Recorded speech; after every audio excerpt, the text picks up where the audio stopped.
इतिहास के पन्नों में कुछ ऐसे नाम दर्ज हैं जिनकी धमक से बड़े बड़े साम्राज्य कांप उठते थे, और उन्हीं महान शख्सियतों में से एक नाम हजरत उमर का है। एक ऐसा निडर सुल्तान जिसके इंसाफ की चर्चा आज भी पूरी दुनिया में मिसाल के तौर पर दी जाती है। लेकिन आज की हमारी यह कहानी उनके उस दुश्मन के बारे में है जिसने उन्हें खत्म करने की कसम खाई थी। अरब की तपती धूप और रेगिस्तान की उड़ती धूल के बीच एक साजिश रची जा रही थी, जहां कुछ लोग इस्लाम के बढ़ते कदमों को रोकना चाहते थे। दुश्मनों की महफिल सजी थी और सबकी जबान पर सिर्फ एक ही फिक्र थी कि जब तक उमर जिंदा हैं, तब तक हमारी चालें कामयाब नहीं हो सकती। तभी उस भीड़ में से एक शख्स खड़ा हुआ जिसकी आंखों में नफरत की आग साफ झलक रही थी। उसने अपनी तलवार की धार पर हाथ फेरते हुए पूरी महफिल के सामने यह ऐलान किया कि वह इस काम को अंजाम देगा और दुनिया से उमर का नाम मिटा देगा। यह कोई मामूली फैसला नहीं था, क्योंकि हर कोई जानता था कि उमर का सामना करना अपनी मौत को दावत देने के बराबर है। फिर भी उस शख्स के सिर पर खून सवार था और वह अपने खतरनाक मंसूबे को पूरा करने के लिए निकल पड़ा। रास्ते की कठिनाइयां और तपता हुआ सूरज भी उसके इरादों को डिगा नहीं पा रहा था, क्योंकि उसके दिल में सिर्फ नफरत भरी हुई थी। वह तेज कदमों से उस तरफ बढ़ रहा था जहां उसे उम्मीद थी कि वह अपने शिकार को पालेगा, लेकिन उसे इस बात का जरा भी अंदाजा नहीं था कि यह सफर उसकी अपनी जिंदगी को हमेशा के लिए बदलने वाला है। इंसानी तारीख गवाह है कि जब भी कोई हक और सच के रास्ते पर चलता है तो कुदरत खुद उसकी हिफाजत का जिम्मा ले लेती है। वह हमलावर अपनी पूरी ताकत और तैयारी के साथ आगे बढ़ रहा था, लेकिन वह इस हकीकत से बेखबर था कि जिस शख्स को वह खत्म करने जा रहा है, उसकी हैबत से तो शैतान भी अपना रास्ता बदल लेता है।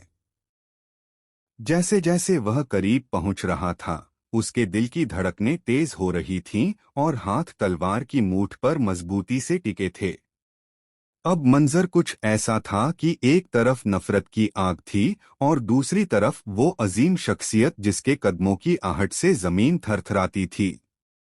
यहीं से उस टकराव की शुरुआत होती है जिसने आने वाले वक्त में पूरी दुनिया का नक्शा ही बदल कर रख दिया। उस हमलावर के कदम जैसे जैसे आगे बढ़ रहे थे, उसके ज़हन में सिर्फ एक ही ख्याल गर्दिश कर रहा था कि आज वह उस शख्स का खात्मा कर देगा जिससे पूरा अरब खौफ खाता था। लेकिन कुदरत के फैसले इंसानी सोच से कोसों दूर होते हैं। रास्ते में उसे एक पुराना परिचित मिला जिसने उसके चेहरे पर छाई हुई उस वहशत और हाथ में नंगी तलवार देखकर उसे रोक लिया और हैरानी से पूछा कि इस तपती दोपहर में तुम कहाँ जाने की तैयारी में हो। उस शख्स ने बड़ी बेबाकी और गुरूर के साथ जवाब दिया कि मैं आज उस इंसान का किस्सा तमाम करने जा रहा हूं जिसने हमारे पुरखों के दीन को छोड़कर एक नया रास्ता अपनाया है। उसकी बात सुनकर वह परिचित शख्स एक पल के लिए सन्न रह गया, क्योंकि वह जानता था कि उमर की तरफ उठने वाली हर आंख को मौत का सामना करना पड़ता है। उसने उस हमलावर को रोकने की कोशिश की और उसे हकीकत का आईना दिखाने का फैसला किया। उसने बड़े ही तंजिया लहजे में कहा कि तुम बाहर की दुनिया को बदलने निकले हो, लेकिन क्या तुम्हें पता है कि तुम्हारे अपने घर की दीवारें बदल चुकी हैं।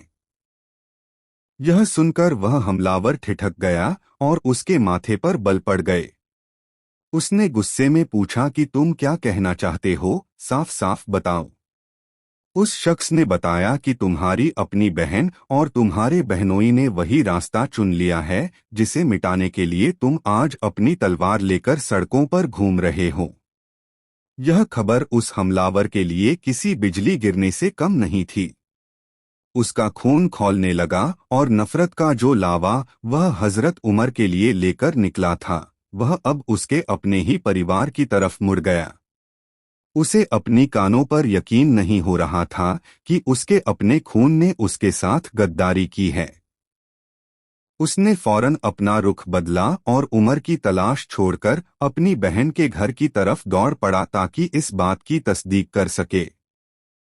जब वह अपनी बहन के घर के करीब पहुंचा तो उसे अंदर से कुछ ऐसी आवाजें सुनाई दीं जो उसने पहले कभी नहीं सुनी थीं।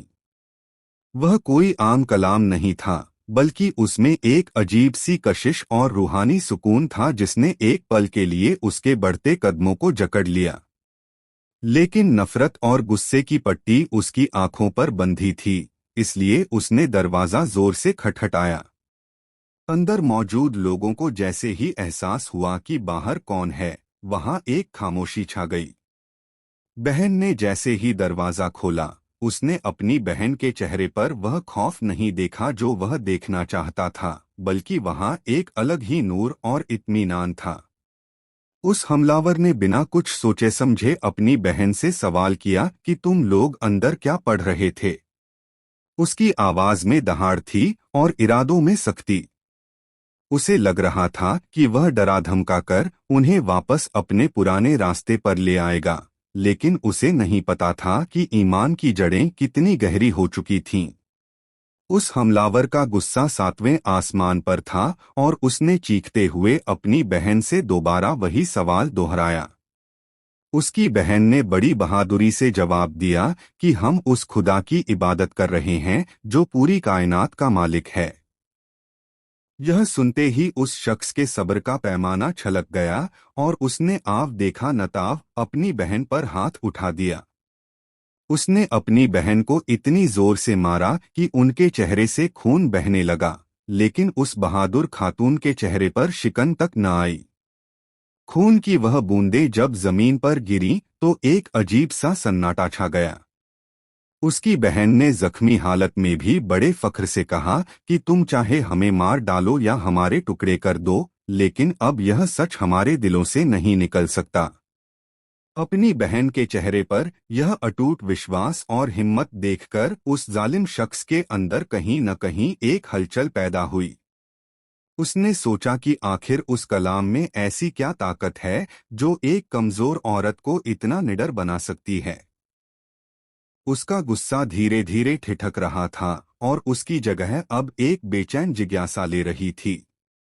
उसने अपनी बहन से कहा कि मुझे भी वह दिखाओ जो तुम लोग पढ़ रहे थे।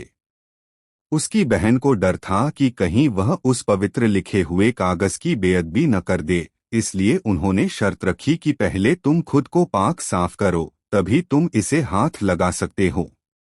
वह शख्स जो अब तक नफरत की आग में जल रहा था, न जाने क्यों अपनी बहन की बात मान गया। उसने खुद को साफ किया और जब वह पवित्र कागज उसके हाथ में आया तो उसके हाथ कांप रहे थे।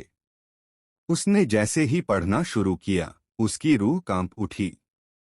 वह लफ्ज नहीं थे, बल्कि वह दिल पर दस्तक देने वाली एक ऐसी सदा थी जो इंसान के वजूद को झकझोर कर रख देती है। जैसे जैसे वह आगे बढ़ता गया, उसकी आंखों से आंसू बहने लगे। उसकी वह कठोरता जो बरसों की नफरत से बनी थी, अब मोम की तरह पिघलने लगी थी। पढ़ते पढ़ते वह एक ऐसे मुकाम पर पहुंचा जहां उसकी रूह ने गवाही दी कि यह किसी इंसान का कलाम नहीं हो सकता। उसके दिल के अंदर चल रहा तूफान अब थम चुका था और उसकी जगह एक अजीब सा नूर और सुकून ले चुका था।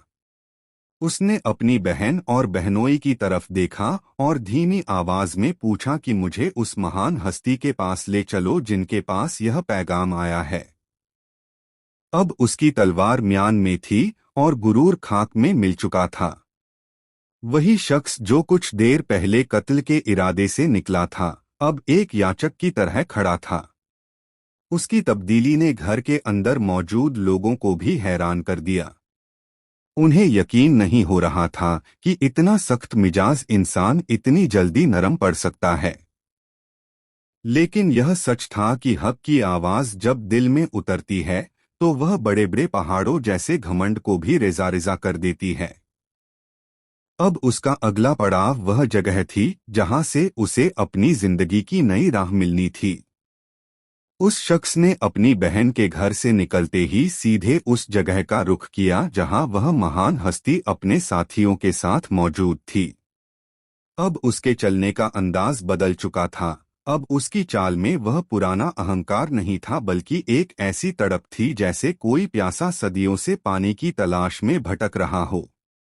रास्ते में जितने भी लोग उसे देख रहे थे, वे उसकी नंगी तलवार और चेहरे के तासुरात को देखकर सहम रहे थे, क्योंकि किसी को नहीं पता था कि उसके दिल के अंदर क्या बदलाव आ चुका है।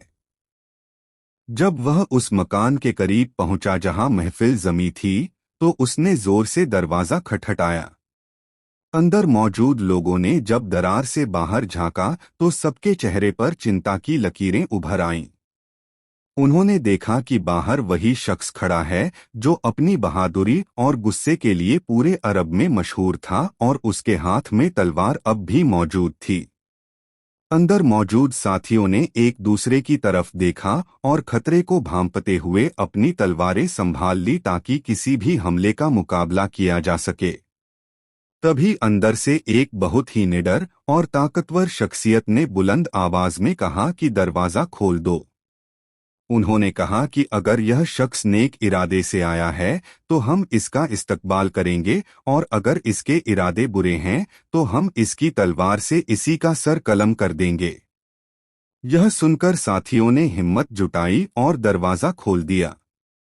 जैसे ही वह हमलावर अंदर दाखिल हुआ, उसे दो लोगों ने मजबूती से पकड़ लिया ताकि वह कोई हरकत न कर सके। वह महान हस्ती, जिनकी हैबत का चर्चा चारों तरफ था, खुद आगे बढ़ी और उस शख्स का कुर्ता पकड़कर उसे अपनी तरफ खींचा। उन्होंने बड़ी गर्जदार आवाज में पूछा कि आखिर तुम किस इरादे से यहाँ आए हो? क्या तुम तब तक बाज नहीं आओगे जब तक कि तुम पर खुदा का अजाब नाजिल न हो जाए?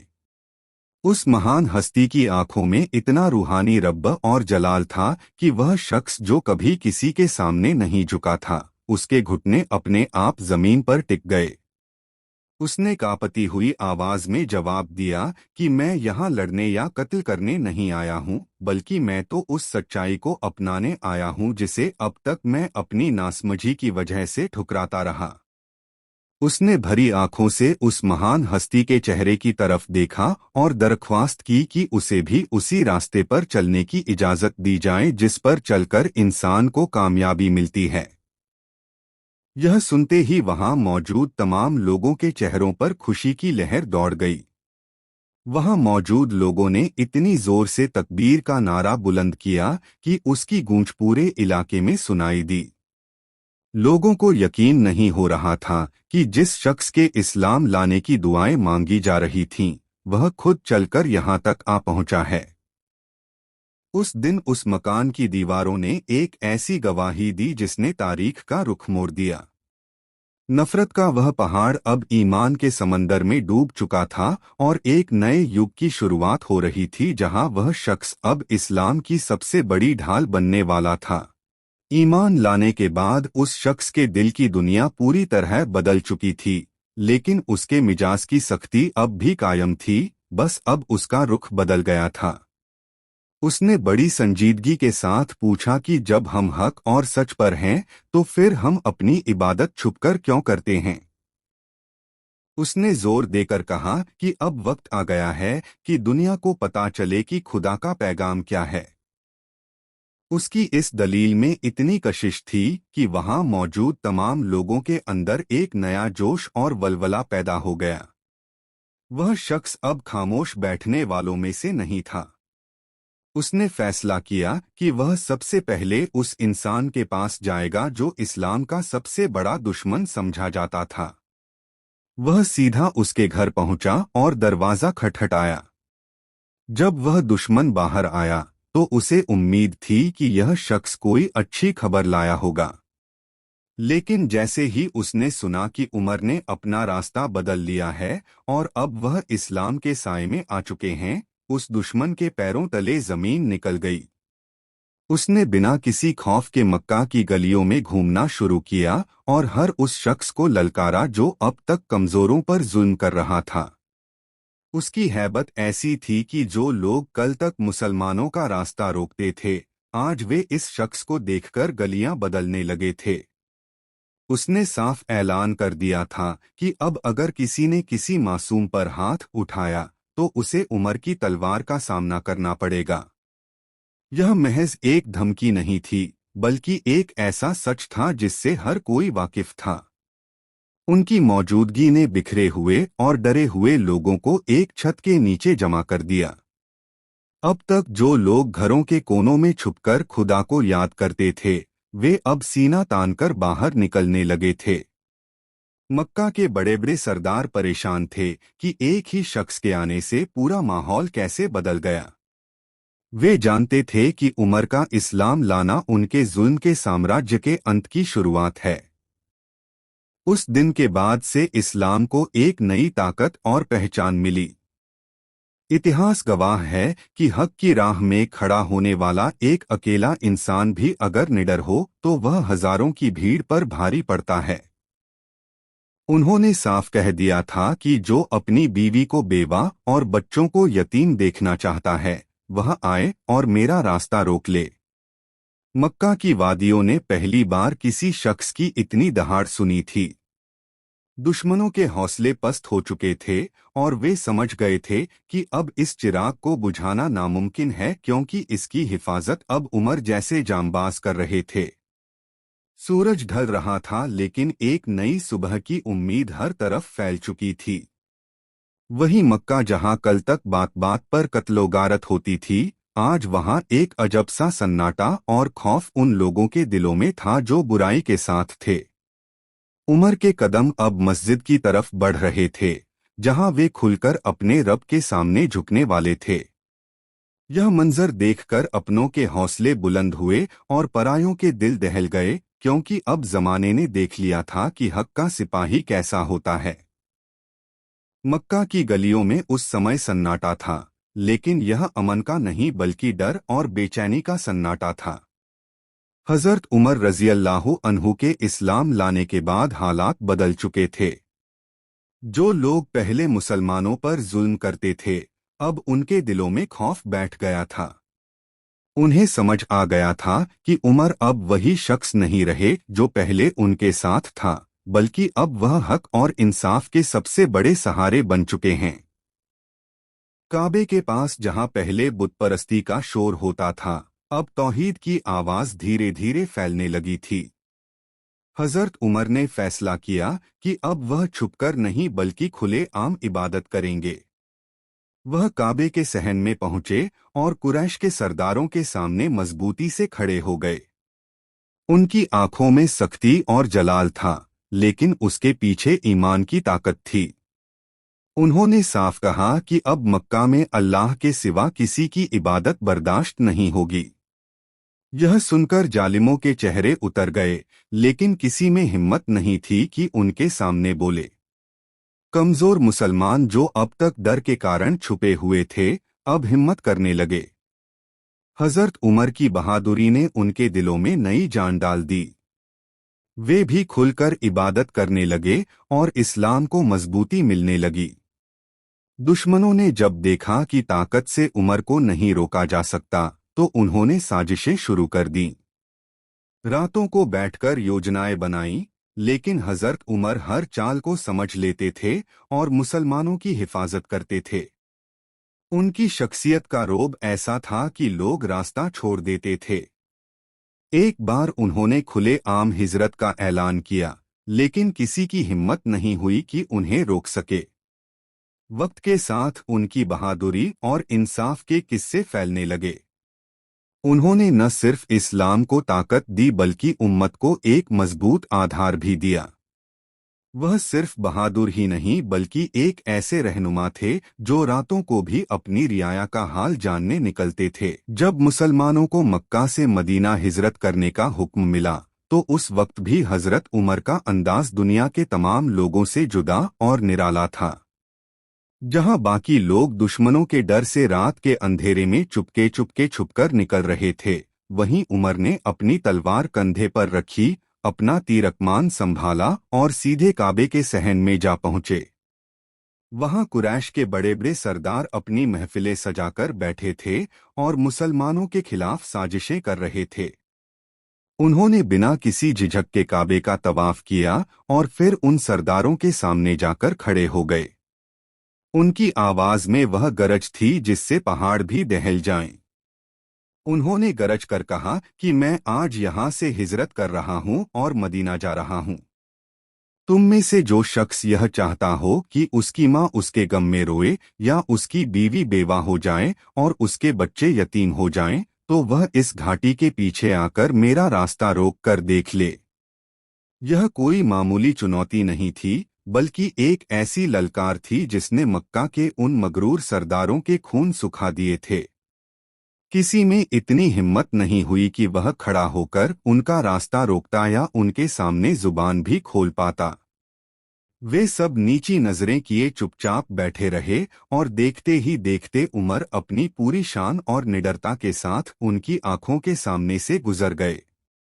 उनकी इस बहादुरी ने साबित कर दिया कि ईमान वाला किसी दुनियावी ताकत से नहीं डरता। मदीना पहुंचने के बाद भी उनका वही जलाल और दीन के लिए तड़प बरकरार रही।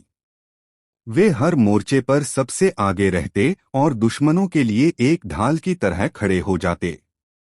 मदीना की रियासत में जब नए कानून बन रहे थे, तो उमर की राय को बहुत अहमियत दी जाती थी। कई बार ऐसा हुआ कि उनकी सोच और मशवरे के मुताबिक ही आसमानी फैसले भी नाजिल हुए, जिससे उनकी रूहानी अजमत का अंदाजा लगाया जा सकता है।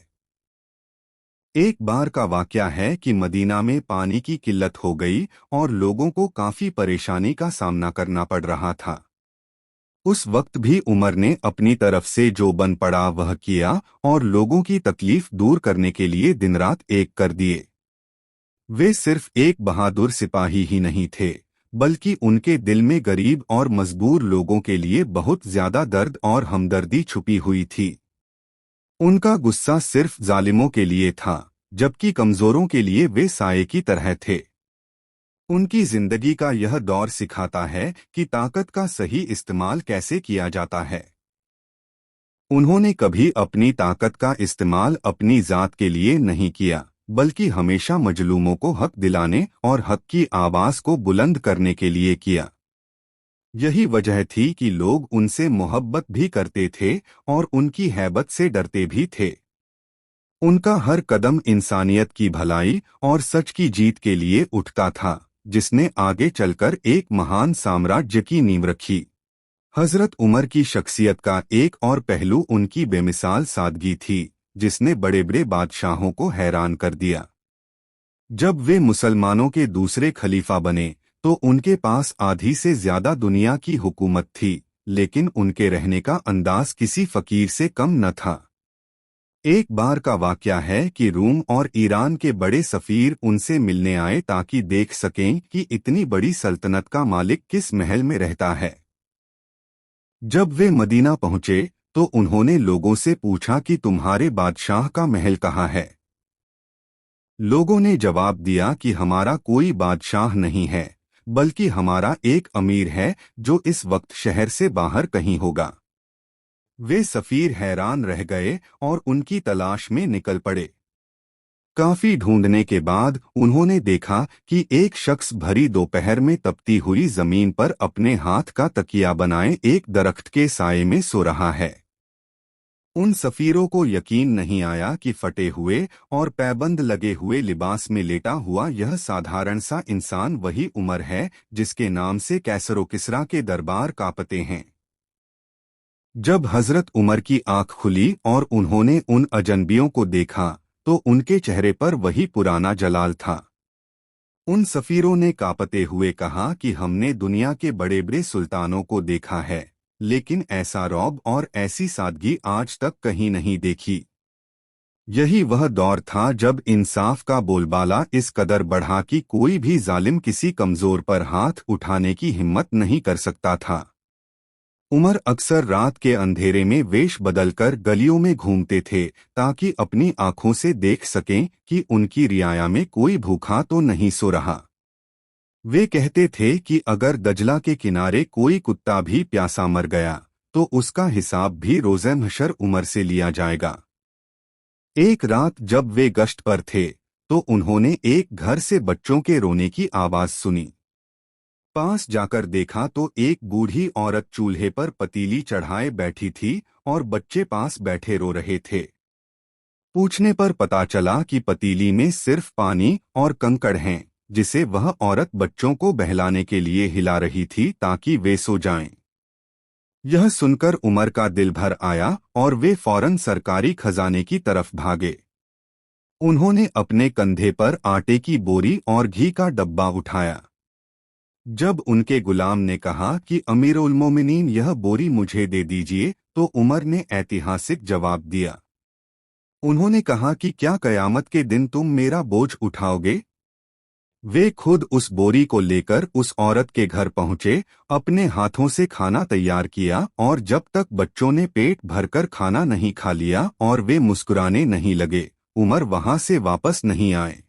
उमर के इंसाफ की पकड़ इतनी सख्त थी कि उनका अपना सगा बेटा भी कानून से ऊपर नहीं था। एक बार का वाकया है कि उनके बेटे से एक ऐसी खता हो गई जिसकी सजा मुकर्रर थी। जब यह मामला अदालत में पहुंचा, तो उमर ने जरा भी रियायत नहीं बरती और खुद अपने हाथों से सजा दिलवाई। उन्होंने साबित कर दिया कि हक और सच के रास्ते में रिश्तेदारी कोई मायने नहीं रखती और खुदा का कानून सबके लिए बराबर है। उनकी हुकूमत के दौरान एक बार भीषण अकाल पड़ा, जिसे इतिहास में आमुल रमादा यानी राख का साल कहा जाता है। उस मुश्किल वक्त में उमर ने कसम खाई कि जब तक मेरी रियाया को पेट भर खाना नहीं मिलेगा, मैं घी और गोश्त को हाथ नहीं लगाऊंगा। उन्होंने अपनी सेहत की परवाह किए बिना दिन रात मेहनत की और दूरदराज के इलाकों से अनाज मंगवाकर गरीबों में बंटवाया। उनकी सादगी और त्याग देखकर लोग हैरान रह जाते थे। वह अक्सर कहा करते थे कि हुकूमत करना कोई ऐशो आराम की बात नहीं है, बल्कि यह एक बहुत बड़ी जिम्मेदारी है जिसका जवाब खुदा को देना होगा। इसी अकाल के दौरान उनकी हालत इतनी कमजोर हो गई थी कि उनके चेहरे की रंगत बदल गई थी, लेकिन उन्होंने अपने आराम पर लोगों की जरूरतों को तरजीह दी। जब तक आखिरी इंसान का पेट नहीं भर गया, उमर ने चैन की सांस नहीं ली और मुसलसल काम में लगे रहे। इंसाफ का यह आलम था कि एक बार एक आम शहरी ने भरी महफिल में खड़े होकर उनसे सवाल किया कि अमीरुल मोमिनीन, सबको माले गनीमत में से एक एक चादर मिली है, लेकिन आपका कद लंबा है और आपके जिस्म पर यह पूरी चादर कैसे आ गई? उमर ने बिना गुस्सा किए अपने बेटे को खड़ा किया, जिसने गवाही दी कि उसने अपने हिस्से की चादर अपने वालिद को दे दी थी ताकि उनका लिबास पूरा हो सके। यह वह दौर था जब एक आम आदमी भी दुनिया के सबसे ताकतवर इंसान से सवाल पूछने की हिम्मत रखता था, क्योंकि उसे पता था कि उमर के दरबार में सच बोलने पर पाबंदी नहीं है। उन्होंने लोगों को यह सिखाया कि हक की बात कहना ही सबसे बड़ी बहादुरी है। उनकी अदालत में अमीर हो या गरीब, सबको एक ही तराजू में तोला जाता था। यही वजह थी कि उनके दौर में जुल्म का नामो निशान तक मिटने लगा था। उनकी शख्सियत में जो सख्ती थी, वह सिर्फ बुराई के लिए थी, जबकि नेकी और भलाई के लिए उनका दिल बहुत नरम था। वह अक्सर तन्हाई में रोते थे कि कहीं उनकी वजह से किसी का हक न मारा जाए। उनकी रातों की इबादत और दिन की मेहनत ने एक ऐसी मिसाल कायम की जिसे आने वाली नस्लें कभी फरामोश नहीं कर सकतीं। वह एक ऐसे सुल्तान थे जो अपनी सल्तनत की हिफाजत एक दरबान की तरह किया करते थे। हजरत उमर के दौर में जब इस्लामी सल्तनत की सरहदें तेजी से फैल रही थीं, तब भी उनके दिल में रत्ती भर भी गुरूर पैदा नहीं हुआ। एक बार का ऐतिहासिक वाकया है जब बैतुल मुकद्दस की चाबियां लेने के लिए उन्हें यरूशलेम जाना पड़ा। उस वक्त वे दुनिया के सबसे बड़े हुक्मरान थे, लेकिन उनके पास न तो कोई शाही काफिला था और न ही कोई सुरक्षा दस्ता। वे सिर्फ अपने एक गुलाम और एक ऊंट के साथ सफर पर निकल पड़े। उस लंबे सफर के दौरान उन्होंने इंसाफ और बराबरी की एक ऐसी मिसाल कायम की जिसे दुनिया आज भी याद करती है। उन्होंने अपने गुलाम के साथ यह तय किया कि बारी बारी एक शख्स ऊंट पर सवारी करेगा और दूसरा उसकी नकेल पकड़कर पैदल चलेगा। जब वे शहर के करीब पहुंचे, तो इत्तेफाक से उस वक्त गुलाम की सवारी की बारी थी और उमर ऊंट की रस्सी पकड़कर पैदल चल रहे थे। यह देखकर ईसाई पादरी और बड़े बड़े ओहदेदार दंग रह गए। वहां के लोगों ने जब देखा कि जिस शख्स के नाम से आधी दुनिया कांपती है वह खुद पैदल चल रहा है और उसका गुलाम सवारी कर रहा है, तो उनकी आंखों में आंसू आ गए। उन्होंने कहा कि ऐसा इंसाफ सिर्फ उसी मजहब में हो सकता है जिसका खुदा सच्चा हो। उमर ने वहां पहुंचकर किसी पर जुल्म नहीं किया और न ही किसी की इबादतगाह को नुकसान पहुंचाया, बल्कि सबको अपनी मर्जी के मुताबिक जिंदगी गुजारने की आज़ादी दी। जब नमाज का वक्त हुआ तो वहां के पादरी ने उन्हें चर्च के अंदर नमाज पढ़ने की दावत दी, लेकिन उमर ने बड़ी समझदारी और दूरंदेशी के साथ मना कर दिया। उन्होंने कहा कि अगर आज मैं यहाँ नमाज पढ़ूंगा तो आने वाले वक्त में लोग इसे दलील बनाकर तुम्हारे चर्च पर कब्जा कर लेंगे और इसे मस्जिद में बदल देंगे। उन्होंने बाहर एक खाली जगह पर नमाज अदा की, जिसे आज भी उनकी याद में महफूज रखा गया है। यह वाकया दिखाता है कि वे सिर्फ एक निडर सिपाही ही नहीं थे, बल्कि एक बहुत बड़े कूटनीतिज्ञ और भविष्य की सोच रखने वाले रहनुमा भी थे। उनके इस अमल ने गैर मुस्लिमों के दिलों में इस्लाम के लिए वह इज्जत पैदा कर दी जो तलवार के बल पर कभी हासिल नहीं की जा सकती थी। उन्होंने साबित किया कि असली जीत जमीन को फतह करने में नहीं, बल्कि लोगों के दिलों को जीतने में होती है। उनकी हुकूमत में हर मजहब के लोग खुद को महफूज महसूस करते थे, क्योंकि वे जानते थे कि उमर के रहते हुए उनके साथ कोई नाइंसाफी नहीं होगी। वे कहते थे कि इस्लाम मजबूरी का नाम नहीं बल्कि मोहब्बत और अमन का पैगाम है। यही वह दौर था जब इंसानियत को एक नई दिशा मिली और पूरी दुनिया ने देखा कि एक सच्चा खलीफा अपनी सल्तनत का बोझ कैसे उठाता है और दूसरों के अधिकारों की रक्षा कैसे करता है। हजरत उमर की दूरंदेशी और उनके इंतजामी सुधारों ने एक ऐसी मजबूत बुनियाद रखी जिसने आने वाली सदियों तक दुनिया को रास्ता दिखाया। उन्होंने पहली बार सरकारी महकमों की शुरुआत की और एक ऐसा निज़ाम बनाया जहां हर चीज का हिसाब किताब रखा जाता था। उन्होंने फौजियों की तनख्वाहें मुकर्रर कीं, जेल खाने बनवाए और पुलिस का महकमा कायम किया ताकि अवाम की जानो माल की हिफाजत 24 घंटे की जा सके। उनकी सबसे बड़ी खूबी यह थी कि वे अपने गवर्नरों और बड़े ओहदेदारों पर कड़ी नजर रखते थे। जब भी वे किसी को गवर्नर बनाकर भेजते तो उसकी पूरी जायदाद का हिसाब लेते और उसे हिदायत देते कि कभी भी कीमती लिबास न पहनना, छाना हुआ आटा न खाना और अपने दरवाजे पर दरबान न रखना ताकि हर फरियादी सीधे तुम तक पहुंच सके। अगर किसी गवर्नर के खिलाफ कोई शिकायत आती तो वे फौरन उसकी जांच करवाते और दोषी पाए जाने पर सख्त सजा देते। एक बार का वाकया है कि मिस्र के गवर्नर के बेटे ने एक आम शहरी को घोड़ों की रेस में हारने पर कोड़ा मार दिया और कहा कि मैं बड़े बाप का बेटा हूं। वह फरियादी मदीना पहुंचा और उमर के दरबार में अपनी आपबीती सुनाई। उमर ने फौरन गवर्नर और उसके बेटे को तलब किया। जब वे दरबार में हाजिर हुए तो उमर ने उस फरियादी को कोड़ा दिया और कहा कि अब इस बड़े बाप के बेटे को सबके सामने मारो जिसने तुम पर जुल्म किया है। जब उस शख्स ने अपना बदला ले लिया तो उमर ने गवर्नर की तरफ रुख किया और वह ऐतिहासिक जुमला कहा जो आज भी मानवाधिकारों का सबसे बड़ा ऐलान माना जाता है। उन्होंने कहा कि ए अमर, तुमने लोगों को कब से अपना गुलाम बना लिया, जबकि उनकी माओं ने तो उन्हें आजाद पैदा किया था। यह सुनकर पूरा दरबार सन्नाटे में आ गया। उनके लिए इंसाफ के तराजू में कोई गवर्नर या कोई शहजादा आम आदमी से बड़ा नहीं था।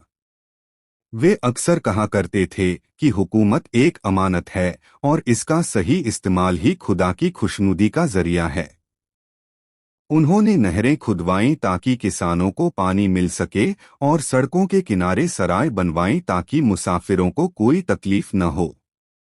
उनके दौर में अमन का यह आलम था कि एक औरत अकेले जेवरात लादकर मीलों का सफर तय करती थी और उसे खुदा के सिवा किसी और का खौफ नहीं होता था। यह सब उमर की उस हैबत और इंसाफ का नतीजा था जो उन्होंने अपनी मेहनत और ईमानदारी से कायम किया था। वे खुद रातों को जागकर पहरा देते थे ताकि उनकी रियाया चैन की नींद सो सके। उनकी जिंदगी का हर लम्हा दीन और इंसानियत की खिदमत के लिए वक्फ था। वह एक ऐसे रहनुमा थे जो जमीन पर बैठकर फैसले करते थे, लेकिन उनकी धमक आसमान की ऊंचाइयों तक महसूस की जाती थी। हजरत उमर की शख्सियत में जहां एक तरफ जलाल और इंसाफ था, वहीं दूसरी तरफ उनके दिल में खुदा का खौफ इस कदर हावी था कि वे अक्सर रोते रहते थे। उनके चेहरे पर आंसुओं के गिरने से दो काली लकीरें बन गई थीं। वे दुनिया के सबसे ताकतवर इंसान होने के बावजूद अपनी मौत और आखिरत के जवाबदेह होने की फिक्र में डूबे रहते थे। वे अक्सर एक तिनका हाथ में लेकर कहते थे कि काश मैं यह तिनका होता, काश मैं पैदा ही न हुआ होता। एक बार का वाकया है कि उन्होंने अपनी वसीयत में यह लिखवाया कि मेरी कब्र पर कोई गुंबद न बनाया जाए और मुझे सादगी से दफन किया जाए। उन्हें इस बात का डर सताता था कि कहीं उनकी हुकूमत के दौरान किसी परिंदे को भी तकलीफ पहुंची हो तो उसका जवाब उन्हें देना होगा। उनकी रातों की इबादत इतनी लंबी होती थी कि उनके पैर सूज जाते थे, लेकिन वे अपनी जिम्मेदारी से कभी पीछे नहीं हटे और मुसलसल काम में लगे रहे। उनकी दूरंदेशी का यह आलम था कि उन्होंने हिजरी कैलेंडर की शुरुआत की ताकि आने वाली नस्लों को तारीख याद रखने में आसानी हो। उन्होंने सिर्फ जमीनें ही फतह नहीं की, बल्कि एक ऐसी तहजीब की बुनियाद रखी जहां इल्म और अदब की कदर की जाती थी। उनके दौर में बड़े बड़े विद्वान और ज्ञानी पैदा हुए जिन्होंने दुनिया को नई रोशनी दिखाई। वे खुद भी एक बहुत बड़े दानिश्वर थे और उनकी कही हुई बातें आज भी हिकमत का खजाना मानी जाती हैं। जैसे जैसे वक्त गुजर रहा था, उनकी शहादत का वक्त करीब आता जा रहा था। उन्होंने एक बार दुआ मांगी थी कि ऐ खुदा, मुझे अपने रास्ते में शहादत की मौत अता फरमा और मुझे अपने प्यारे नबी के शहर मदीना में मौत दे। इंसानी अक्ल के मुताबिक ये दोनों चीजें एक साथ होना मुश्किल लग रही थीं, क्योंकि शहादत अक्सर मैदान जंग में मिलती थी और मदीना उस वक्त अमन का गहरा था, जहां दुश्मन का पहुंचना नामुमकिन था। लेकिन खुदा ने उनकी इस दुआ को कबूल करने का एक ऐसा जरिया बनाया जो सबके लिए हैरान करने वाला था। एक मजूसी गुलाम जिसका नाम फिरोज था, हजरत उमर के पास अपनी कुछ शिकायतें लेकर आया। उमर ने उसके मामले में पूरा इंसाफ किया, लेकिन वह शख्स अपने दिल में नफरत और जलन पाले हुए था। उसे यह बर्दाश्त नहीं था कि एक ऐसा शख्स दुनिया पर हुकूमत करे जिसने उसके पुराने साम्राज्य को खत्म कर दिया था। उसने चुपके चुपके एक जहरीला खंजर तैयार किया जिसके दोनों तरफ धार थी। वह कई दिनों तक उस खंजर को जहर में डुबोकर रखता रहा ताकि हमला होने पर बचने की कोई गुंजाइश न रहे। वह रोजाना मस्जिद में आता और उमर की हरकतों पर नजर रखता। उसे पता था कि उमर निडर हैं और बिना किसी सुरक्षा के नमाज पढ़ने आते हैं। यही वह मौका था जिसका वह इंतजार कर रहा था ताकि वह अपना घिनौना काम अंजाम दे सके। वह मनहूस घड़ी करीब आ चुकी थी जिसका उस साजिशी हमलावर को बेसब्री से इंतजार था। मदीना की मस्जिद में सुबह की नमाज का वक्त था और चारों तरफ एक रूहानी सन्नाटा छाया हुआ था। हजरत उमर हमेशा की तरह बिना किसी अंगरक्षक या पहरेदार के मस्जिद की पहली सफ में खड़े हुए ताकि नमाज की इमामत कर सकें। उनके पीछे हजारों लोग जमा थे जो अपने रब के सामने झुकने के लिए तैयार खड़े थे। जैसे ही उन्होंने नमाज शुरू की और अल्लाह की बड़ाई बयान की, वह हमलावर भीड़ को चीरता हुआ आगे बढ़ा। उस जालिम ने अपनी चादर में छुपाया हुआ वह जहरीला खंजर निकाला और पूरी ताकत के साथ उमर के जिस्म पर एक के बाद एक कई वार किए। एक वार उनके पेट के निचले हिस्से पर लगा जो इतना गहरा था कि उसने अंदरूनी अंगों को बुरी तरह जख्मी कर दिया। इस अचानक हुए हमले से मस्जिद में खलबली मच गई। लेकिन उमर ने अपनी तकलीफ के बावजूद नमाज को टूटने नहीं दिया और पास खड़े एक साथी का हाथ पकड़कर उन्हें आगे कर दिया ताकि जमात पूरी हो सके। हमलावर ने भागने की कोशिश की और रास्ते में आने वाले कई और लोगों को भी जख्मी कर दिया, लेकिन जब उसे लगा कि वह अब बचकर नहीं निकल सकता तो उसने उसी खंजर से खुद का भी खात्मा कर लिया। नमाज मुकम्मल होने के बाद जब लोगों ने उमर को खून में लथपथ देखा तो हर आंख छलक उठी। मदीना की गलियों में कोहराम मच गया क्योंकि लोगों को अपनी आंखों पर यकीन नहीं हो रहा था कि उनका इतना अजीम और निडर रहनुमा इस हालत में है। उमर को जख्मी हालत में उनके घर ले जाया गया, जहां हकीमों ने उन्हें बचाने की पूरी कोशिश की। उन्हें जब पीने के लिए कुछ दिया जाता तो वह जख्म के रास्ते बाहर निकल आता, जिससे यह साफ हो गया कि अब वक्त बहुत कम बचा है। इस जानलेवा दर्द के बावजूद जब उन्हें होश आया तो उनका पहला सवाल अपनी जात के बारे में नहीं था। उन्होंने पूछा कि क्या नमाज पूरी हो गई, और फिर पूछा कि मेरा कातिल कौन है। जब उन्हें बताया गया कि हमलावर एक गैर मुस्लिम गुलाम था तो उमर के चेहरे पर एक अजीब सा सुकून आ गया। उन्होंने खुदा का शुक्र अदा किया कि उनका कातिल कोई ऐसा शख्स नहीं था जो खुदा के सामने सजदा करता हो या जिसने कभी कलमा पढ़ा हो। मौत उनके बिल्कुल करीब थी, लेकिन उनके हौसले अब भी हिमालय की तरह अडिग थे। उन्होंने आखिरी वक्त में भी अपनी रियाया और आने वाले खलीफा के लिए जरूरी वसीयतें की ताकि मुल्क का निज़ाम न बिगड़े। पूरा मदीना उस दिन मातम में डूबा हुआ था और हर घर से रोने की आवाजें आ रही थीं।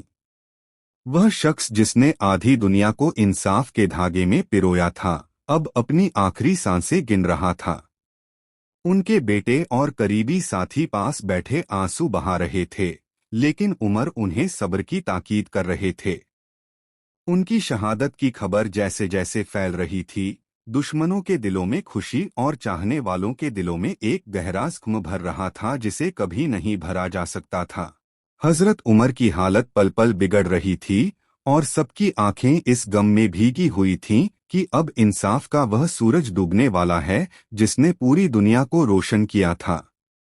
अपने आखिरी वक्त में उन्होंने अपने बेटे से कहा कि मेरी एक आखिरी तमन्ना है, उसे पूरा करने की कोशिश करना। उन्होंने चाहा कि उन्हें उनके सबसे अजीम साथी और रहनुमा के पास दफन होने की जगह मिल जाए। उन्होंने अपनी वफा और मोहब्बत का हक जताने के बजाय एक सायल बनकर इजाजत मंगवाई। जब उन्हें यह खुशखबरी मिली कि उनकी यह आखिरी ख्वाहिश कबूल कर ली गई है तो उनके चेहरे पर एक ऐसी मुस्कान और सुकून आया जिसे देखकर वहां मौजूद लोग अपनी तकलीफ भूल गए।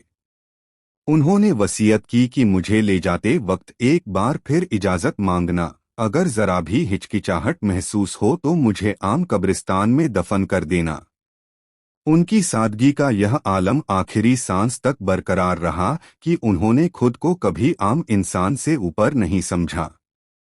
सूरज की आखिरी किरणें ढल रही थीं जब उस महान रूह ने इस फानी दुनिया को अलविदा कह दिया। वह शख्स जिसने अपनी पूरी जिंदगी हक के लिए वक्फ कर दी थी, अब हमेशा के लिए खामोश हो गया। मदीना की सड़कों पर आज वह शख्स मौजूद नहीं था जो रातों को पहरा देता था, लेकिन उनकी छोड़ी हुई विरासत हर दिल में धड़क रही थी। उनके जनाजे में हजारों का मजमा था, जिसमें रोते हुए लोग अपने उस निडर सुल्तान को विदाई दे रहे थे। इतिहास गवाह है कि उमर जैसा हुक्मरान न पहले कभी देखा गया और न बाद में कोई उनकी बराबरी कर सका। उन्होंने एक ऐसी रियासत की मिसाल पेश की जहां शेर और बकरी एक ही घाट पर पानी पीते थे और जहां एक आम आदमी भी खलीफा का कुर्ता पकड़कर सवाल कर सकता था। उनकी शहादत ने इस्लाम के इतिहास में एक ऐसा खालीपन पैदा कर दिया जिसे सदियां गुजर जाने के बाद भी भरा नहीं जा सका। हजरत उमर का जीवन हमें यह सिखाता है कि असली ताकत तलवार में नहीं बल्कि किरदार और इंसाफ में होती है। उन्होंने दिखाया कि कैसे एक सख्त मिजाज इंसान ईमान की रोशनी पाकर पूरी इंसानियत के लिए रहमत बन सकता है। उनकी अदालत, उनकी सादगी और उनका बेखौफ अंदाज आज भी उन लोगों के लिए मशाले राह है जो दुनिया में तब्दीली लाना चाहते हैं। आज जब हम उनकी कहानी को याद करते हैं तो हमें एहसास होता है कि उन्होंने सिर्फ साम्राज्य नहीं जीते थे, बल्कि उन्होंने उसूलों की वह मीनार खड़ी की थी जो कभी गिर नहीं सकती। वह एक ऐसे नायक थे जिन्होंने दुनिया को बताया कि हुकूमत अमानत है और हक की खातिर झुक जाना ही सबसे बड़ी जीत है। उनका नाम कयामत तक अदलो इंसाफ की सबसे बुलंद और खरी आवाज बनकर गूंजता रहेगा। नमस्ते दोस्तों, आज हम इस्लाम के दूसरे खलीफा हजरत उमर के उस रोंगटे खड़े कर देने वाले वाक़ये के बारे में जानेंगे जब हजरत अली ने उनकी शहादत की खबर दी थी। मदीना की गलियों में सन्नाटा पसरा हुआ था और भोर की ठंडी हवाएं चल रही थीं। लोग नमाज के लिए मस्जिद नबवी की तरफ बढ़ रहे थे, लेकिन फिजा में एक अजीब सी बेचैनी महसूस की जा रही थी। अमीरुल मोमिनीन हजरत उमर हमेशा की तरह सबसे आगे थे। उनकी हैबत से शैतान भी रास्ता बदल लेता था, मगर उस दिन तकदीर का फैसला कुछ और ही था जो बहुत पहले ही लिखा जा चुका था। एक दिन हजरत अली और हजरत उमर एक साथ बैठे हुए थे कि अचानक हजरत अली की आंखों में नमी आ गई और उन्होंने हजरत उमर की तरफ बहुत गहराई से देखा। हजरत उमर ने जब यह देखा तो उन्होंने बड़े धीरज के साथ पूछा कि ए अली, आपकी आंखों में यह आंसू कैसे और आपकी खामोशी किस बड़े तूफान का इशारा दे रही है? हजरत अली ने एक लंबी सांस ली और बड़े भारी दिल के साथ कहना शुरू किया कि ये उमर, मुझे वह वक्त नजर आ रहा है जब मदीना की मस्जिद आपके खून से लाल हो जाएगी। यह सुनकर वहां मौजूद लोगों के दिलों में एक सिहरन सी दौड़ गई, क्योंकि हजरत अली का इल्म और उनकी बात कभी भी बेअसर या बिना किसी ठोस वजह के नहीं होती थी। हजरत उमर के चेहरे पर मौत का कोई खौफ नहीं आया, बल्कि उनके चेहरे पर एक रूहानी चमक आ गई, जैसे वह इसी पल का बरसों से बड़ी बेसब्री के साथ इंतजार कर रहे थे। उन्होंने बहुत ही अदब के साथ हजरत अली से सवाल किया कि क्या उस वक्त मैं हक पर होऊंगा और क्या मेरा खात्मा ईमान की हालत में और अल्लाह की राह में शहादत के साथ होगा। हजरत अली ने तस्दीक की कि हाँ ए उमर, आप हक पर होंगे और आपकी शहादत कयामत तक आने वाले लोगों के लिए मिसाल बनेगी और दुनिया आपको इंसाफ के अलंबरदार के तौर पर याद रखेगी। यह सुनकर हजरत उमर ने खुदा का शुक्र अदा किया, क्योंकि उनके लिए दुनिया की बादशाहत से बढ़कर शहादत का ऊंचा मकाम था जिसे वह हर हाल में पाना चाहते थे। मदीना के उस दौर में चारों तरफ इस्लाम का बोलबाला था, मगर कुछ लोग अंदर ही अंदर हजरत उमर के सख्त इंसाफ और उनकी सच्चाई से जल रहे थे और साजिशें रच रहे थे। हजरत उमर को अपनी जान की परवाह कभी नहीं रही। वह रात के अंधेरे में अकेले ही निकल जाते थे ताकि अपनी रियाया का हाल जान सकें और किसी के साथ कोई नाइंसाफी न होने पाए। मदीना के मुसाफिरों और व्यापारियों के बीच यह चर्चा आम थी कि हजरत उमर का अदल इतना सख्त है कि कोई परिंदा भी किसी का हक नहीं मार सकता था। लेकिन हजरत अली की पेशीनगोई ने चाहने वालों के दिलों में एक अनजाना डर पैदा कर दिया था, क्योंकि हर कोई जानता था कि हक की राह में दुश्मन हमेशा घात लगाए बैठे रहते हैं। हजरत उमर ने कभी अपनी सुरक्षा के लिए अंगरक्षक नहीं रखे थे। वह निडर होकर अल्लाह के भरोसे अपनी रियाया के बीच घूमा करते थे। साजिश की जड़ें मदीना से दूर एक पारसी गुलाम अबू लुलू फिरोज के दिल में पनप रही थीं, जो अपनी हार और हजरत उमर की फतूहात का बदला लेना चाहता था। उसने एक जहरीला खंजर तैयार किया, जिसे उसने कई दिनों तक जहर में डुबोकर रखा था ताकि वार खाली न जाए और जख्म कभी भर न सके। वह जानता था कि हजरत उमर को सामने से हराना नामुमकिन है, इसलिए उसने पीठ पीछे वार करने का बुज़दिल रास्ता चुना और सही वक्त का इंतजार करने लगा। इधर हजरत अली और हजरत उमर के दरमियान अक्सर इल्मी गुफ्तगू होती रहती थी और हजरत अली हमेशा उन्हें आने वाले खतरों से आगाह करते रहते थे। हजरत उमर की सादगी का यह आलम था कि वह जमीन पर चटाई बिछाकर सो जाते थे और उनके महल का कोई पहरेदार नहीं होता था। उनकी इसी बेखौफ जिंदगी ने दुश्मनों को मौका दिया कि वे उनके खिलाफ गुपचुप तरीके से अपनी खौफनाक साजिश को अंजाम देने के लिए मदीना की गलियों में छिप सकें। अबू लुलू फिरोज ने हजरत उमर के पास जाकर अपने टैक्स की शिकायत की थी, जिसे हजरत उमर ने उसकी कमाई के हिसाब से जायज करार दिया था। उस वक्त उस जालिम ने गुस्से में कहा था कि मैं तुम्हारे लिए ऐसा चक्की का पहिया बनाऊंगा जिसकी आवाज पूरी दुनिया सुनेगी। हजरत उमर उसकी धमकी का मतलब समझ गए थे और उन्होंने मुस्कुराकर अपने साथियों से कहा था कि इस गुलाम ने आज मुझे कत्ल करने की धमकी दी है, लेकिन मौत का वक्त तो खुदा तय करता है। उस रात हजरत उमर बहुत देर तक इबादत में मशगूल रहे और अपनी शहादत के लिए दुआएं मांगते रहे, क्योंकि उन्हें हजरत अली की बात पर पूरा यकीन था। वह जानते थे कि एक न एक दिन यह चिराग बुझना है, लेकिन उनकी तमन्ना थी कि उनकी मौत अल्लाह के घर में और इबादत की हालत में हो। मदीना की वह काली रात धीरे धीरे ढल रही थी और फजर की अजान का वक्त करीब आ रहा था, जो तारीख का एक दर्दनाक पन्ना बनने वाला था। मस्जिद नबवी के मीनारों से जब अजान की आवाज गूंजी तो हर तरफ एक रूहानी सुकून छा गया, लेकिन साजिश की दीवारें अब गिरने को तैयार थीं। अबू लुलू फिरोज अपने लिबास में उस जहरीले खंजर को छुपाए मस्जिद के एक अंधेरे कोने में दुबक कर बैठ गया था। उसकी आंखें हजरत उमर को तलाश कर रही थीं, जो मुअज्जिन की आवाज पर लब्बैक कहते हुए मस्जिद की तरफ कदम बढ़ा रहे थे, बेखबर कि आज उनकी आखिरी नमाज का वक्त आ गया है। मस्जिद की सफ़ें दुरुस्त हो रही थीं और ईमान वाले कतारों में खड़े होकर अपने रब के हुजूर झुकने की तैयारी कर रहे थे। हजरत उमर ने हमेशा की तरह अपनी बुलंद आवाज में सबको बराबर खड़े होने का हुक्म दिया, ताकि नमाज में कोई खला न रहे।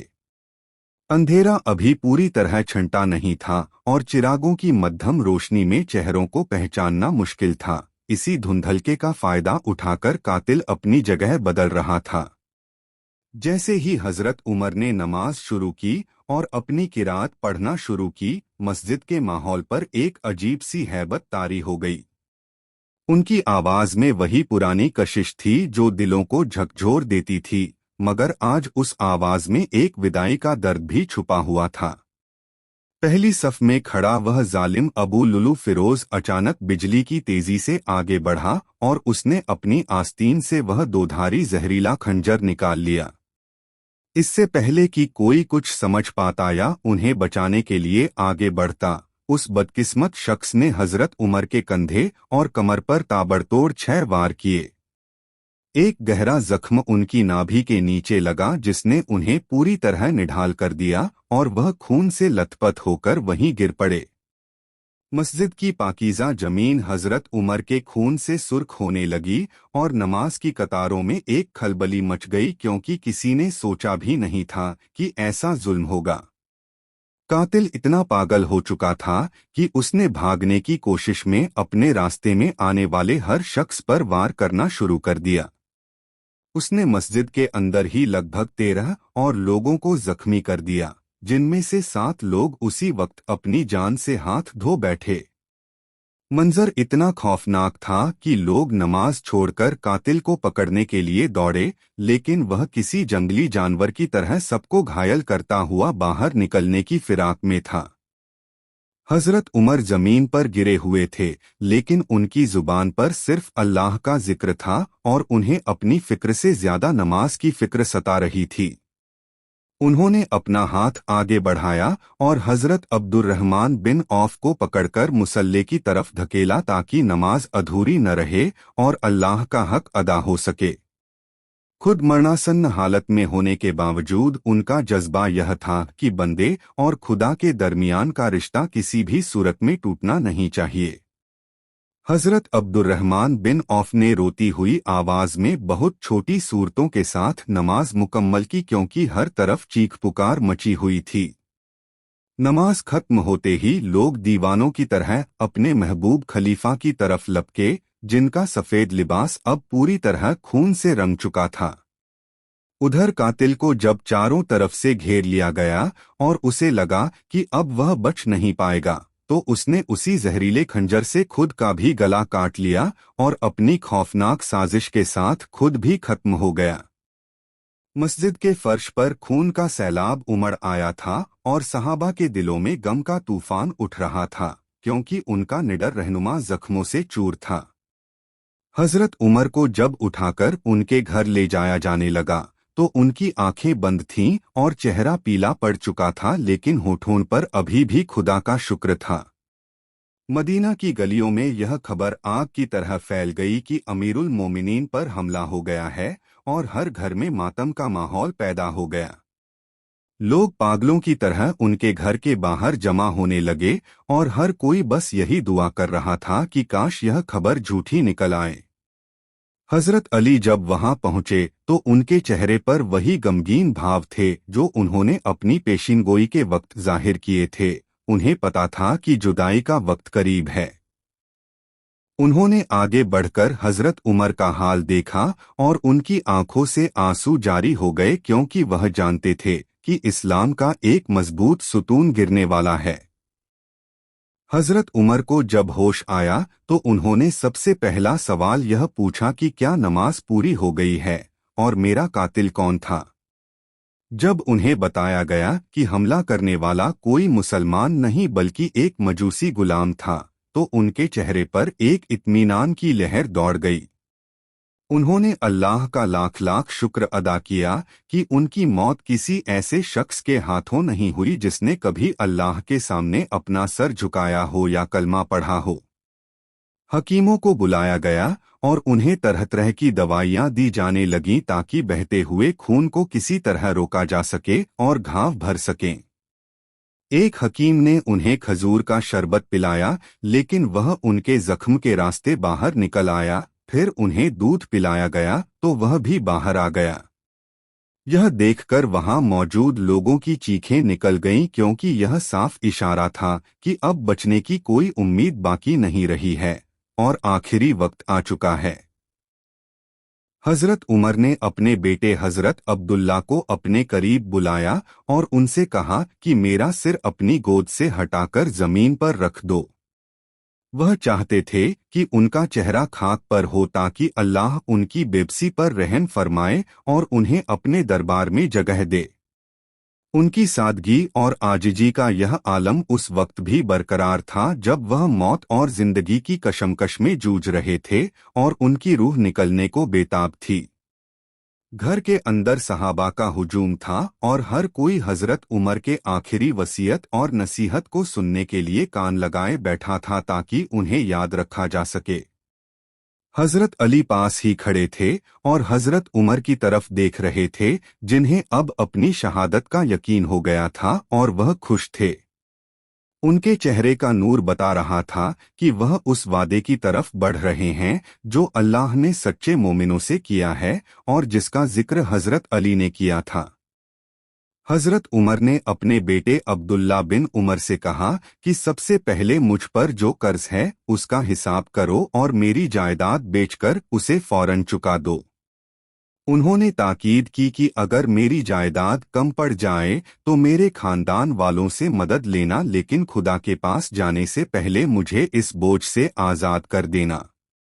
उनका यह कहना हर उस शख्स के लिए एक बड़ा सबक था जो दुनिया के लेन देन में लापरवाही बरतता है। उन्होंने आखिरी वक्त में भी हक को सर्वोपरि रखा। इसके बाद हजरत उमर ने एक बहुत ही मुश्किल और भावुक कर देने वाली ख्वाहिश जाहिर की जिसने वहां मौजूद सभी लोगों के कलेजे चीर दिए। उन्होंने अपने बेटे से कहा कि उम्मुल मोमिनीन हजरत आयशा के पास जाओ और उनसे मेरी तरफ से सलाम कहना और कहना कि उमर आपसे एक इजाजत चाहता है। उन्होंने हिदायत दी कि अमीरुल मोमिनीन मत कहना, क्योंकि अब मैं उस ओहदे पर नहीं रहा, बल्कि सिर्फ मेरा नाम लेकर उनसे अर्ज करना। ख्वाहिश यह थी कि क्या हजरत उमर को उनके दो महान साथियों हजरत मोहम्मद और हजरत अबू बकर सिद्दीक के बगल में दफन होने की जगह मिल सकती है। हजरत अब्दुल्ला रोते हुए हजरत आयशा के घर पहुंचे और देखा कि वह खुद हजरत उमर के जख्मों की खबर सुनकर गमगीन बैठी रो रही थीं। जब उन्होंने हजरत उमर का पैगाम सुनाया तो हजरत आयशा ने अपनी महानता का परिचय देते हुए एक ऐतिहासिक फैसला लिया जो सबको हैरान कर गया। हजरत आयशा ने फरमाया कि मैंने वह जगह खुद के लिए बचाकर रखी थी ताकि मैं अपने शौहर और वालिद के पास दफन हो सकूं, लेकिन आज मैं उमर को खुद पर तरजीह देती हूं। उन्होंने बड़े दिल के साथ हजरत उमर की इस गुजारिश को मंजूर कर लिया और कहा कि उन्हें वहां दफन करने की इजाजत है जहां वह चाहते हैं। जब यह खुशखबरी हजरत अब्दुल्ला ने वापस आकर अपने पिता को सुनाई तो हजरत उमर के चेहरे पर ऐसी मुस्कान खिली जैसे उन्हें जन्नत मिल गई हो। हजरत उमर ने फिर कहा कि जब मेरा इंतकाल हो जाए और तुम मेरा जनाजा लेकर वहां जाओ तो एक बार फिर हजरत आयशा से इजाजत मांगना।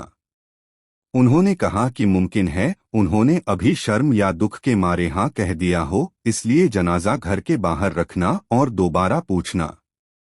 अगर वह दोबारा इजाजत दें तभी मुझे अंदर ले जाना, वरना मुझे आम मुसलमानों के कब्रिस्तान जन्नतुल बकी में ले जाकर दफन कर देना।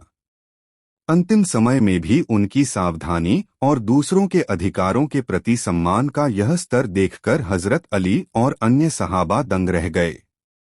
हजरत उमर अब धीरे धीरे अपनी अंतिम सांसों की तरफ बढ़ रहे थे और उनके चेहरे का तेज बढ़ता ही जा रहा था जैसे आसमान से फरिश्ते उतर रहे हों। चारों तरफ छाई खामोशी बस सिसकियों से टूट रही थी और मदीना की जमीन अपने उस रखवाले को विदा करने की तैयारी कर रही थी जिसने उसे अदल दिया था। उन्होंने बहुत ही धीमी लेकिन साफ आवाज में वसीयत करना शुरू की कि मेरे बाद जो भी खलीफा बने वह अंसार और मुहाजिरों के हक का ख्याल रखे। उन्होंने जोर देकर कहा कि अल्लाह के रसूल ने जिन लोगों के साथ भलाई का वादा किया है उनके साथ कभी वादा खिलाफी न की जाए और इंसाफ का दामन कभी न छूटे। उनकी हर बात में उम्मत की फिक्र और दीन की मजबूती का जज्बा झलकता था, जिससे पता चलता था कि उन्हें अपनी जान से ज्यादा इस्लाम की फिक्र थी। इसी बीच हजरत उमर ने हजरत अली की तरफ देखा और मुस्कुराकर कहा कि ये अली, आपकी वह बात आज सच साबित होने जा रही है जो आपने बहुत पहले कही थी। हजरत अली ने रोते हुए जवाब दिया कि ए उमर, आप जैसा निडर और आदिल इंसान इस दुनिया को दोबारा कभी नहीं मिलेगा और आपकी कमी हमेशा खलेगी। हजरत उमर ने बड़े धीरज के साथ कहा कि मौत तो एक पुल है जो एक दोस्त को उसके सबसे अजीम दोस्त यानी अल्लाह से मिला देता है। हजरत उमर की हालत अब और ज्यादा नाजुक हो गई थी और उनके जख्मों से रुक रुक कर खून अभी भी रिस रहा था जो उनके कमजोर शरीर को और निढाल कर रहा था। उन्होंने अपने बेटे अब्दुल्ला से कहा कि मेरा चेहरा एक बार फिर खाक पर रख दो ताकि मेरा रब मुझ पर रहम करे और मेरी छोटी सी इबादत को कबूल फरमाए। वह बार बार अपनी कमियों को याद करके रो रहे थे, हालांकि उनकी पूरी जिंदगी नेकी और खुदा की राह में जिहाद करते हुए गुजरी थी। वहां मौजूद लोगों ने देखा कि हजरत उमर की जुबान पर मुसलसल तौबा और इस्तगफार था और वह बार बार कह रहे थे कि अगर उमर की बख्शिश हो जाए तो यही उसकी कामयाबी है। उनकी आजिजी का यह आलम था कि वह इंसान जिसने आधी दुनिया पर हुकूमत की और जिसके नाम से बड़े बड़े बादशाह कांपते थे, आज अल्लाह के सामने एक फकीर बनकर खड़ा था। कमरे में छाई हुई उदासी अब और गहरी हो गई थी क्योंकि सूरज ढलने के साथ ही एक युग का अंत होने वाला था। मदीना के लोग अभी भी मस्जिद और घर के बाहर इस उम्मीद में बैठे थे कि शायद कोई मोजिजा हो जाए और उनके खलीफा फिर से तंदुरुस्त होकर उनके बीच आ जाएं। लेकिन खुदा का फैसला अटल था और हजरत अली की वह खबर अब हकीकत का रूप लेकर सामने खड़ी थी जिसने सबको पहले ही आगाह कर दिया था। हजरत उमर ने अपनी आंखें बंद कर लीं और एक लंबी सांस ली जैसे वह अपनी रूह को जिस्म के कैदखाने से आज़ाद करने के लिए पूरी तरह तैयार हों। कमरे में मौजूद हर शख्स की सांसें थमी हुई थीं और सिर्फ हजरत अली की तिलावत की आवाज आ रही थी जो फिजा में एक रूहानी ठंडक पैदा कर रही थी। हजरत उमर के होठों ने आखिरी बार हरकत की और उन्होंने कलमा पढ़ा, जिसके बाद उनके जिस्म में एक हल्की सी हरकत हुई और फिर सब कुछ हमेशा के लिए शांत हो गया। इस्लाम का वह चमकता सितारा जिसने पूरी दुनिया को अपनी रोशनी से जगमगाया था, आज हमेशा के लिए मदीना की गोद में सो गया। हजरत उमर के प्राण पखेरु उड़ते ही पूरे मदीना में जैसे कोहराम मच गया और हर आंख से आंसुओं का दरिया बह निकला, क्योंकि आज इंसाफ का सूरज डूब चुका था। हजरत अली ने जब उनके शांत चेहरे को देखा तो उनके सब्र का बांध टूट गया और उन्होंने भर्राई हुई आवाज में कहा कि आज जमीन पर खुदा का वह बंदा सो गया जिसके साए से बुराई कांपती थी। पूरे शहर में सोग की ऐसी लहर दौड़ गई कि लोगों ने खाना पीना तक छोड़ दिया और गलियां चीखों और सिसकियों से गूंजने लग। हजरत उमर के पाक जिस्म को गुसल दिया गया और उन्हें उसी सादगी के साथ कफन पहनाया गया जिसे उन्होंने अपनी पूरी जिंदगी एक मिसाल बनाकर जिया था। जनाजे की तैयारी शुरू हुई तो सहाबा का इतना बड़ा हुजूम उमरा कि मस्जिद की जमीन कम पड़ गई और हर कोई बस एक बार अपने खलीफा के जनाजे को कंधा देने के लिए तड़प रहा था। हजरत अली ने जनाजे के पास खड़े होकर उनके हक में ऐसी दुआएं की कि वहां मौजूद हर पत्थर दिल इंसान की आंखों से भी आंसू छलक पड़े। वसीयत के मुताबिक जब जनाजा हजरत आयशा के हुजरे के पास पहुंचा तो हजरत अब्दुल्ला ने रुककर कांपती आवाज में दोबारा इजाजत मांगी कि क्या उमर को अंदर आने की अनुमति है। हजरत आयशा ने रोते हुए फिर से वही जवाब दिया कि हाँ, उमर के लिए यह जगह हमेशा हाजिर है और उन्हें उनके साथियों के पास दफन किया जाए। यह लम्हा इतना जज्बाती था कि मदीना की दीवारों ने भी शायद ऐसा गम पहले कभी नहीं देखा था जब एक महान सुल्तान अपने महबूब के कदमों में जा रहा था। हजरत उमर को हजरत अबू बकर सिद्दीक के बिल्कुल बगल में और अल्लाह के रसूल के कदमों की जानिब बहुत ही एहतराम के साथ सुपुर्दे खाक कर दिया गया। कब्र में उतारते वक्त हजरत अली के हाथ कांप रहे थे और उन्हें वह दिन याद आ रहा था जब उन्होंने इस शहादत की खबर दी थी और आज वह सच साबित हो गई थी।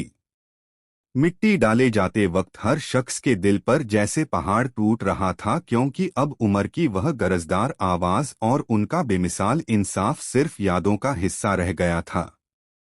हजरत उमर की शहादत ने इस्लाम के इतिहास में एक ऐसा जख्म दिया जो कभी नहीं भर सका, लेकिन उनकी दी हुई शिक्षाएं और उनका अदल कयामत तक के लिए अमर हो गया।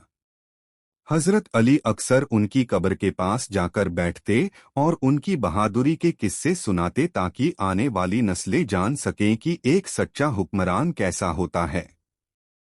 मदीना की वह पाकीज़ा मिट्टी आज भी गवाह है कि वहाँ एक ऐसा इंसान दफन है जिसने खुद को मिटाकर हक और सच के परचम को पूरी दुनिया में बुलंद किया।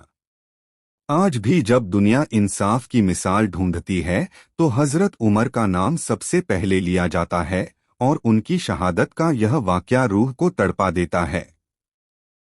हजरत अली की वह खबर सिर्फ एक पेशीनगोई नहीं थी, बल्कि उस अजीम मकाम की तस्दीक थी जो अल्लाह ने अपने खास बंदों के लिए मुकर्रर कर रखा था। हजरत उमर की जिंदगी का सूरज भले ही छिप गया, लेकिन उनकी रोशनी आज भी हर उस इंसान के दिल में जिंदा है जो जुल्म के खिलाफ खड़ा होना जानता।